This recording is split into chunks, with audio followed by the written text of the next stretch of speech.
Hey guys, Nick Kern here, former UCLA and professional baseball player here at RBI Australia. I want to talk to you guys a little bit about how I go about a hitting workout. So if I've got maybe an off day or I'm just getting some extra hitting in, these are the things that I do to get myself better each day. So more or less it breaks up into about 3 different pieces. The first piece is going to be my warm-up and any routine drill work. The second piece is just going to be kind of a confidence stage where I put my swing together and should be barreling up, 9 out of 10 balls. And the last stage is going to be the challenge stage where I'm just competing and adding a whole lot more variables, making it a lot more game-like so I can get used to that atmosphere and that level of competition. So the first routines, for me, I foam roll, I get my blood pumping, move around, all the stretching, make sure my body's ready to go. Then I hop onto the tee. And I go through, my routine on the tee.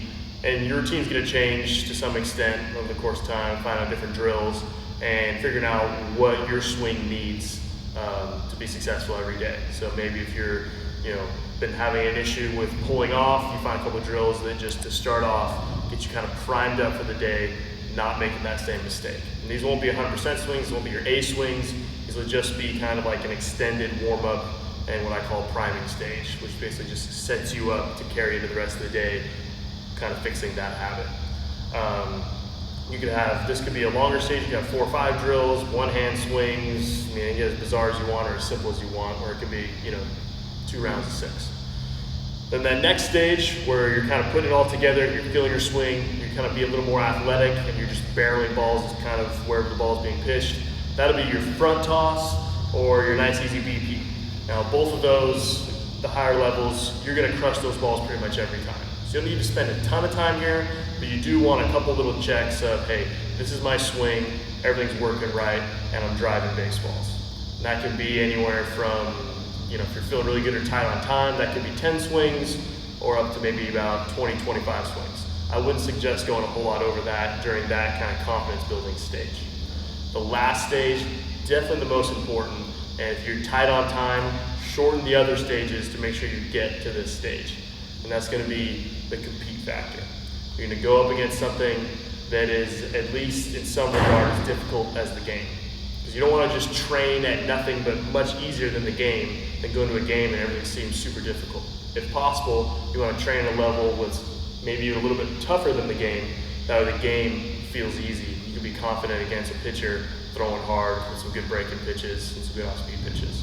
So what I have my coach or my teammates do is they'll throw overhand, kind of BP behind an L screen, but they'll mix pitches.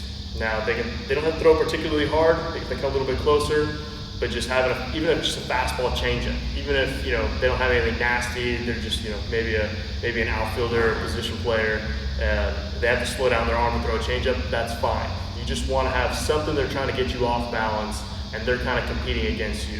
They're trying to get you out and you're doing it what you do as a hitter, trying to drive a baseball. That training is more important than anything else. You don't want to be that hitter who can drive balls at BP, we call them 5 o'clock hitters, and then you go into the game and as soon as someone's doing anything funky or mixing pitches or throwing inside and outside, you can no longer hit because that's where it counts. So you need to do a lot of training towards what's going to actually matter as a hitter. That's just going to be putting barrel on a ball when you have a pitcher who's trying to get you out.